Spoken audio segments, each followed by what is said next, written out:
ఎప్పుడు నార్మల్ బగారా రైసే కాకుండా కొబ్బరి పాలతోని బగారా రైస్ని ట్రై చేయండి. వేడి వేడి అన్నంలోకి ఏదైనా మసాలా కర్రీ వేసుకొని తింటే చాలా టేస్టీగా ఉంటుంది.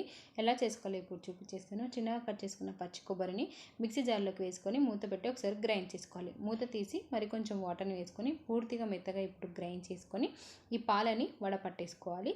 ఇలా కొబ్బరి పాలను మాత్రమే తీసుకొని దీన్ని పక్కకు తీసి పెట్టుకోవాలి.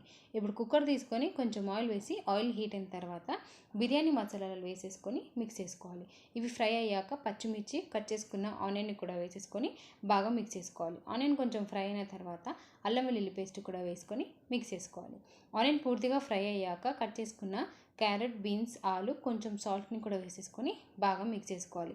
వెజిటేబుల్స్ బాగా ఉడికిన తర్వాత ఒకసారి కలుపుకొని దీంట్లోకి కొంచెం కొత్తిమీర వేసేసుకొని ముందుగా నానబెట్టుకున్న రైస్ని కూడా వేసేసుకోవాలి.